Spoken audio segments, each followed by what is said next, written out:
Jejering manungsa kudu bisa milih siji ing antaraning loro. Kamukten utawa katresnan. Kalamun wis milih sawiji, kang sawiji kudu den lilakake. Kaya dene tresnane Ki Ageng Mangir marang Dyah Ayu Pambayun. Yen pinilih tresna, kamukten kudu sirna. Dene yen pinilih kamukten, tresnane kudu mantep ing pepestan. Banjur kepriye jangkepe 12 kanthi lakon Ki Ageng Mangir Sugeng Hamersari.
Nalendra dongkang ana bome resik gondo. Antek bathik wong Tajowo ingsun Penemban Senopati. Yo ingsun Danang Setawijaya. Ora ana pawane yo kang abari marang prangasan ingsun. Kemahiran bimutah ledaku. Iki bumi kelahiranku. Aku yakin Wangono Boyo kamate pangapasane pangeran. Mangertiyo kesolan sore. Mangir kudu tombak kon Batara. Ayo tak langgati. Mataram Jaya, Penemban Senopati Jaya. Mangir karo kepi, satu batu sari bumi. Ora jurit!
Sopo? Iki aku Singosari. Bela Singosari saka Mataram ana kowe. Aku lan ora prajurit Mataram kemen lan perhubungan karo Wonoboyo. Ora iso. Aku sediwane menang karo Ki Wonoboyo. Yen ana Mataram rebune mahir, ora diparke. Wis dara apa? Loh, aku ngerti. Mesti mau angel buk koyo. Wonoboyo dirakit Mataram. Ki Demang Dodok, mbok aja cebliyo dhisik. Sopo sing ra dibyo? Wong biasane ngono. Ya ora iso, ora oleh ngono. Kabeh ra bisa dirembuk kak. Yen ra oleh ya ora oleh. Yen ngeyel tadi ngono mesti. Prajurit!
Sembah peketi kula mugi ketampi dhateng angger panembahan Senopati. Iya, Wamandroko tak tampa. Inggih, Nger. Wah Mandroko, kabar semebar. Yen ana ngabari pangasaku ing Mataram kene. Wonten sanes inggih sing Wonoboyo. Inggih, Nger. Bener kandhamu. Pancen Wonoboyo isih balela. Miturut Wamandroko, kados pundi? Nger panembahan. Wonoboyo pancen wong kaku, kukuh, bakuh anggone tanah perdikan Kemangiran. Nanging, Nger, yen tansah disenani perang, apa ora bakal dadi susah para kawula. Tegesipun, Nger panembahan. Yen sliramu tansah nyernani bab ikanti kasar, mesti wae Wonoboyo uga minehke piwelas kang kasar uga. Nuwun sinuwun dari atur palapura. tak parengake tumenggung. Kula kertas jabak bilih pemangir Wonoboyo nglanti para kaneman. Para kaneman nika sampun secup ing gegeman sinuwun. Lara saturipun tubuh kumaya sinuwun. Kula jabak bingertos kalih Wonoboyo ten Trangga. Gambahipun ndak langkah-langkah kabeh tutup gulung jagat. Wamandroko, panjenengan mireng piyambak. Kados pundi si Wonoboyo menawi tiang-tiang Mataram boten saged berantas karya. Kula kiyabake gak badhe medhaya Wonoboyo.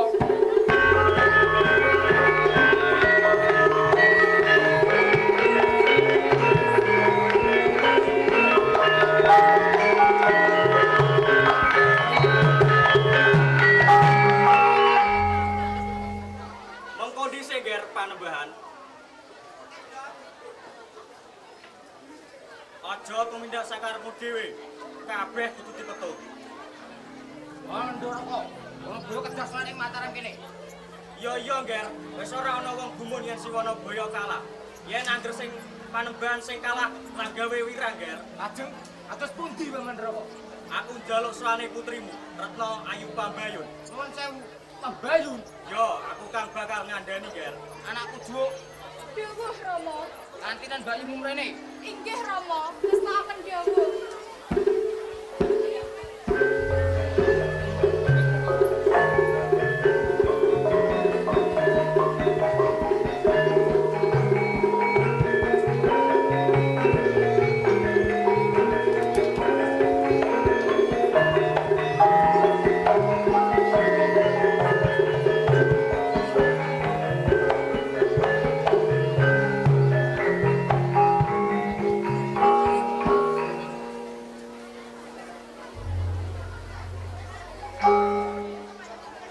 Kula wonten dawuh Rama. Entak sira kepengin ngerti rumake ature sira ing Mandaraka anakku Pambayun. Eyang Juru, wonten winggati menapa nimbali kula Eyang? Mengerti yo, Nger. Yen ana pawongan wengi sebalelo marang Mataram, Nger. Lajeng kersanipun Eyang Juru. Wanabaya ngono Jaka Tuwa kang duruni sisian. Dheweke seneng beksa marang ledek. Yen sliramu tak dadekno ledek ing kemangiran, kepriye, Nger? Nuwun sewu Wajuru. Menapa panjenengan badhe negakake Pambayun? Kemangiran menika papanipun mengsah lan Pambayun jejaring wanita. Laras menika Paman Raka. Mestinipun kula minangka ibu boten badhe negakaken anak kula. Ora teges aku negake Pambayun, nanging iki mung kanggo kantretemane para kawula. Juk, dereke Mbak Yu musuhan ing kemangiran. Inggih Eyang Juru, sakedhap Wajuru. Menapa boten wonten cara sanes kejawi negakake Pambayun? Menapa malih samenika Juwo ugi kedah tumut? Boten wonten ibu ingkang tega putra-putrinipun nyedhaki papanipun mengsah. Cukup yen rebuk. Tega lan tega ora bakal rampung. Miturutmu kepriye pembayunan Juk? Menawi aurat, nggih aurat Rama. Nanging menawi kedah majeng, kula ugi saged nyungu kedal sawetawis kagem menggalih. Kula dherek Bayu Pambayun Rama. Paman Raka, pembayunan Juk pun wedal. Yo, Nger, dek keparengake. Umum gumayang barke pisonan. Nggih, Sinun. Para Sentara Praja isuan kabarake.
Ya ampun dilakoni.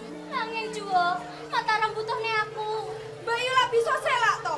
Apa kudu aku sing ngaturake marang Eyang Juru lan Rama Panembahan? Ojo Juwo, aku bakal budal ing kemangiran. Ojo maksa Mbak Yu. Aku ora kepengin dadi korban ing paprangan iki. Yen sliramu ora kersa mangkat, tak aku sing mangkat ijen Juwo. Ora ngono kareku Mbak Yu.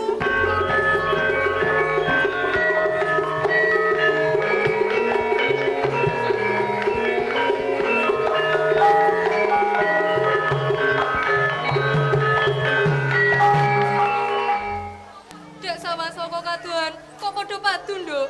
Mboten Ibu. Nger, aku ngerti iki bab sing abot, nanging sliramu saklareng kudu maju empalagon.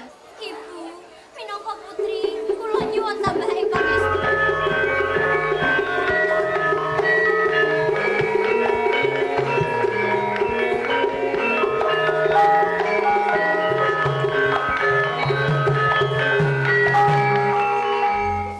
Pambayun, kepriye keputusanmu? Sejatosipun aurat, menawa kula nila Rama lan Ibu. Ananging kagem kalujengan Mataram, kula saguh Rama. Juk, yen mbakmu sagoh, sliramu uga nguntutke laku. Inggih Rama. Pembayun, eyang mung pesen. Yen wis cedhak ing kemangiran, golek ana tombak baru klinthing kuwi. Minangka Siwana Baya bakal ilang kesaktiane. Inggih Eyang. Pembayunan Jo anakku, enggal saling cara ladek budal kemangiran saiki uga. Dawuh Rama. Pembayun Juwo kakang. Sabar jajang mengko mesti bali.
Kadang-kadangku kamapan ana ing kemangiran. Mangertiyo, yen slemu kabeh kuwi menawa kemangiran Bale Mataram, aja dipercaya. Sebab tuwa kemangiran karo Mataram. Mengko kowe kabeh taatan prajurit. Mengpen ora Mataram kene. Kowe kabeh siaga, budhe. Wis, perkara Mataram ora usah digagas. Ayo, awake dhewe saiki nyagakake Aditya Sukabumi kangge Gusti Kasa Syukur. Demang Pandak piye disagakake? Sampun ki, sampun sakuta sedaya. Ayo padha dirgakake. Ayo padha gyuwika suka parisuka.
dodok. Kae kok suno biar ono Pak Menedek. Celuk mrene supaya bisa lipur bagi marang para warga. Dawuh Ki.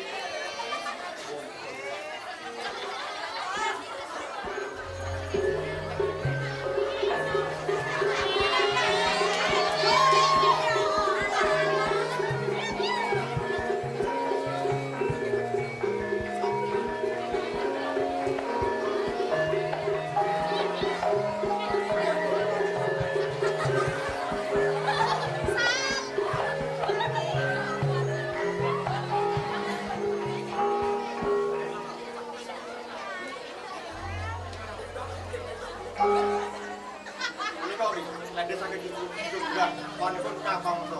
Apik tenan, pancen apik. Monggo lenggah. Saka ndi iki mau? Saking dusun jurang. Oh. Saka temenan kene wae to. Kok lagi ngerti aku. Nggih, Ki. Menika nembe mlampah oleh kangge nyambung sadar kula. Ya, ora apa-apa. Sik. Sadurunge men aku iki tak kenan karo kene iki. Oleh apa ora? Monggo, Ki. Iki sing paling pinggir, sapa jenengmu, Nduk? Saiki sebelahe, wis sapa jenengmu? Banjur kowe. Saiki kowe, wis sapa jenengmu? Oh, Lembayo. Banjur kowe. Alah, keneset to. Saiki kowe, wis sapa jenengmu? Lho, Juminten. Lah kok wedok dhewe, kok gak rombongane to? Nggih rombongane tapi ayune ngeten kok. Ya, ora apa-apa. Wah, iki sing paling ayu dhewe iki. Menika anak kula, Ki. Anakmu, sapa jenenge? Monggo belajar jam piyambak. Sapa jenengmu Nduk Cahayu? Kula pamit kasih Ki. Pamit kasih. Nuwun sewu, Ki. Cageng. Woi. Oh lagi nyawa kok diganggu. Ya wis mangkono, marakake sak para kawula penetira diepiksa. Inggih Ki.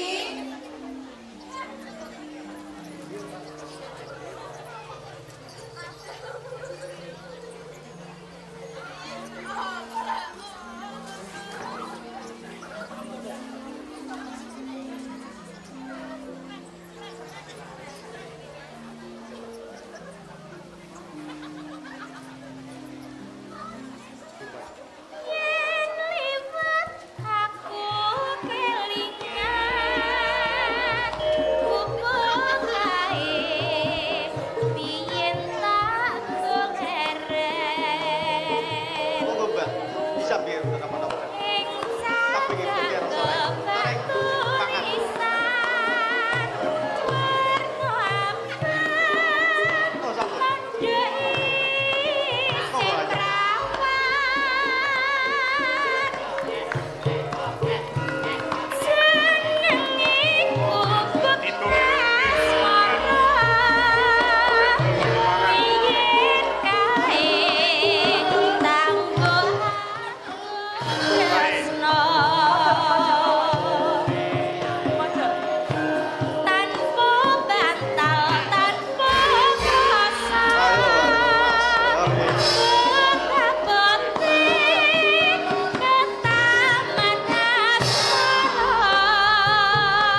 Wis kono padha darang.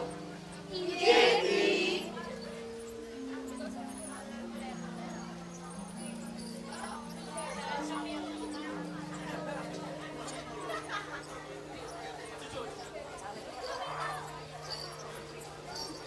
Mengko dhisik Cahayu. Pamit kasih. Sliramu iki endah parase. Lah opo kok ngeledek barang? Umpama kowe lare diledek ngono piye? Menawi kula kendel dados ledek, kula badhe damel nyambut menapa Ki Ageng. Yo dadi abdiku ing kene to pamit kasih. Nanging Ing kene iki bakal mulya pamit kasih. harus napa Ki? Ora percaya karo aku to. Aku iki keperan karo kowe. Nalika pisan mau. Umpama kowe tak dadi sisianku ngono piye? Kula sewu. Kula kok ajeng. Dijere wanita, kula namung wanita ledek. Paring panglipur marang sinten kemawon.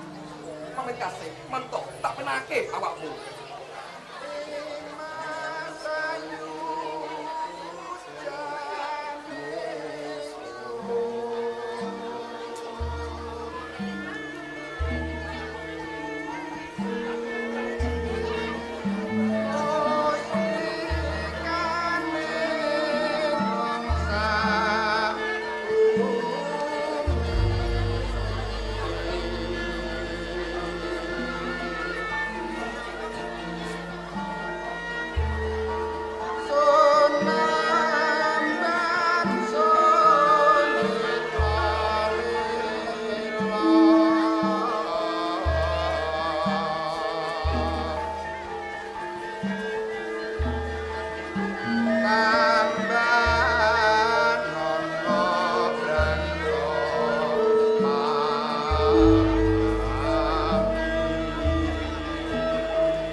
Kepriye pamit kasih? Ilmu ora dadi garwaku. Lho, yen mangkono siramu mengkon ana ing kene pamit kasih. Nanging aja pisan-pisan kowe mlebu pamit sekelon kae Cahyu.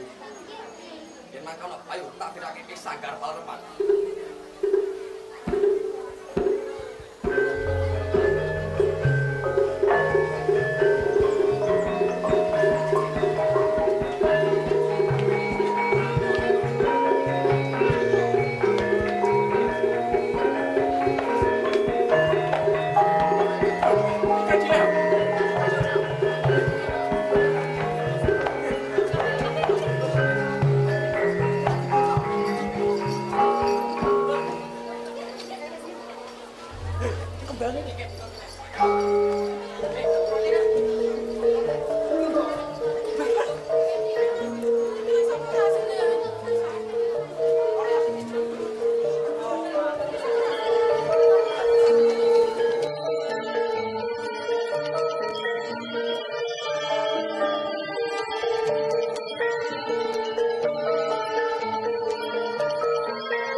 dadi ontran-ontran nek kemangiran kene. Tegese. Aku mau ora kepengin apa keke juwo. Oh, berarti bener. Yen Mbak Ayu wis mulai tuwa rasa tresnane. Yen Mbak Ayu ora gelem njupuk, aku sing bakal njupuk. Aja juwo.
Pamit kasih.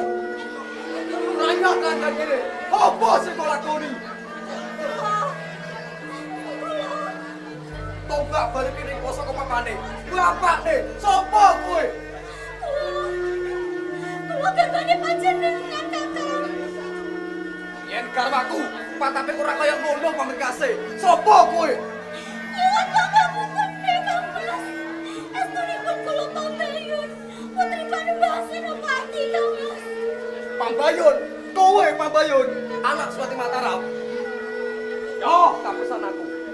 Senopati, licik kowe. Ora kaya ngono, babar pisan. Kowe nandarang namung nganti cara licik. Senopati, laknat kowe. Pambayun, ing kene kedadi iso, kowe dadi racun. Ora pateni aku yo. Kang Mas, yen kulo badhe percaya panjenengan, sampun kulo lampahi, Kang Mas. Yo kene nek dikake Pambayun. Kulo tresno kalih panjenengan, Kang Mas. Goro, kowe goro. Yen tresnaku, kenapa karo aku yen anak Suwati Mataram?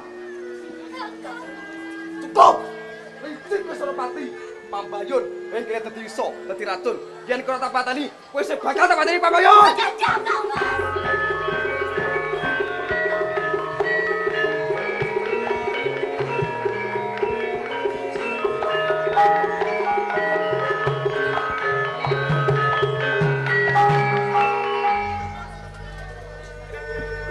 Arep sampun aku Pambayun. Rampun nanggil kulo matur, panjenengan nggih mejahi kulo, Kang Mas. Yo, maturo Pambayun. Yen panjenengan nggih mejahi kulo, sami mawon panjenengan mejahi nyawa kalih, Kang Mas. Sing kok karepke? Awit kulo sampun babut, Kang Mas. Piye? Monggo ya panjenengan nggih mejahi kulo. Yo, aku kalah Pambayun. Saya tuwa ketemu marang siramu sesuk meneke sengene ayo suwan ing Mataram. Saiki siramu ayo tak dirake ing Sanggar Pareman.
Mataram Ki Ageng Mangir Wanabaya, panjenengan sampun dientu dening Panembahan Senopati. Monggo kula dherekake. Nggih. Nanging Ki Ageng, panjenengan mriki sowan minangka mantu kados tataunipun. Putra mantu boten dikarepe mlebet gegasta wujud napa kemawon. Nanging panjenengan lan Gusti Ayu Retna pambayun.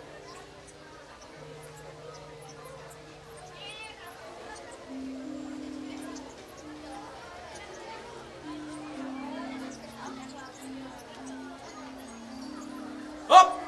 Kabeh ra kena mlebu. Ah, bali kono. Prajurit!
Anakku Retno Pambayun, ibu kapan karo sliramu? Ugi kula semanten ibu.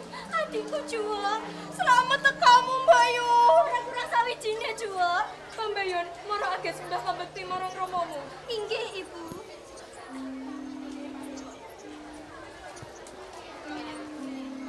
Engkang putri ngaturake sembah pambekti Rama. Diajeng Retna Dumila, bawa Pembayun lan Juwo maji kaputren. Inggih Kakang.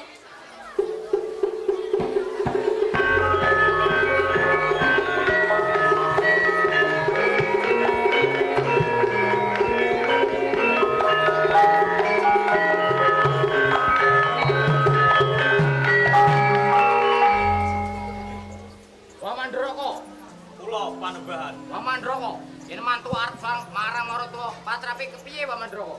Yen miturut adab lan tata carane, mantu kudu sungkem ing maratuwane. Ngerti? Nggih, sampun dawuh.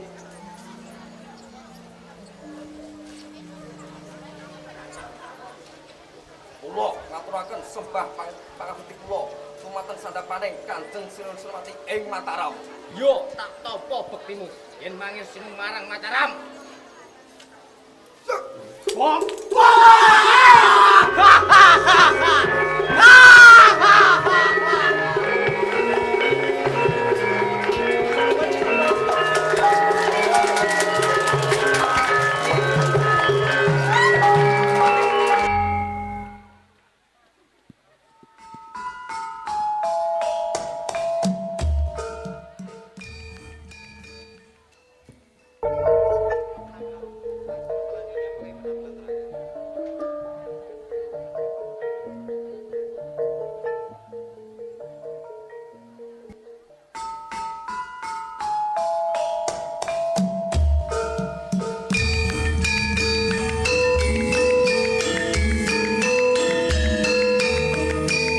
Eko Dwi Cahyanto, paraga ingkang dados Ki Ageng Mangir.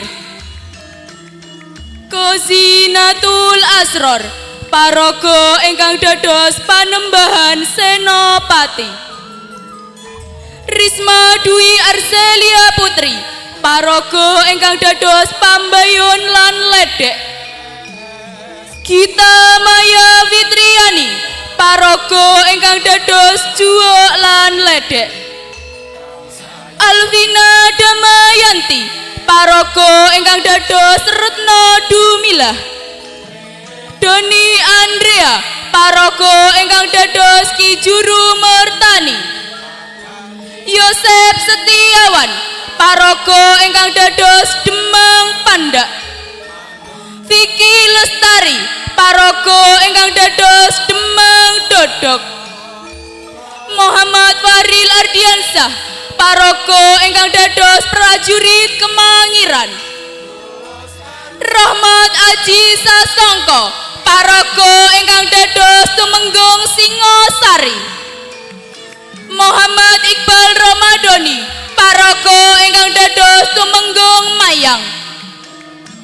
Andika Henry Setyo Purnomo paraga ingkang dados prajurit Mataram lan Pawongso. Octavia Melani paraga ingkang dados Sledek.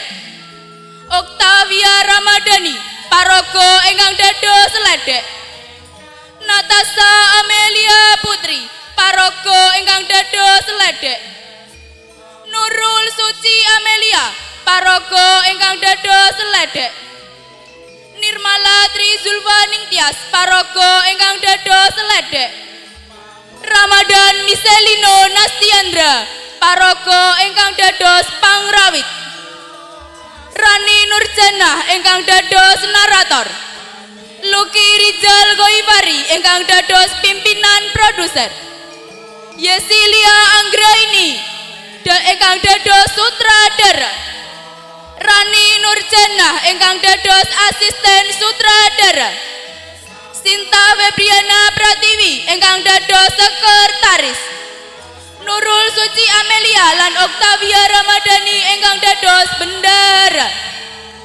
Dina Kamelia, Rahmat Aji Sasongko, Muhammad Iqbal Ramadhani.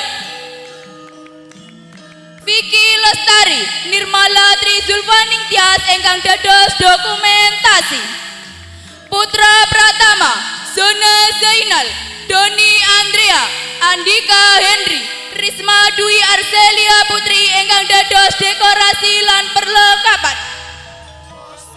Muhammad Faril Ardiansah, Ahmad Koiron, Kozinatul Asrar, Andiska Rizky Kristianto, Muhammad Irwan Hardiansah ingkang dados penata iringan. Octavia Melani, Natasha Melia Putri, Gita Maya Fitriani, Eko Dwi Cahyanto, Ramadan Miselino ingkang dados tata rias lan tata busana. Alvina Damayanti, Adimas Muhammad Saifuddin, Yosef Setiawan, Rudi Harto ingkang dados konsumsi.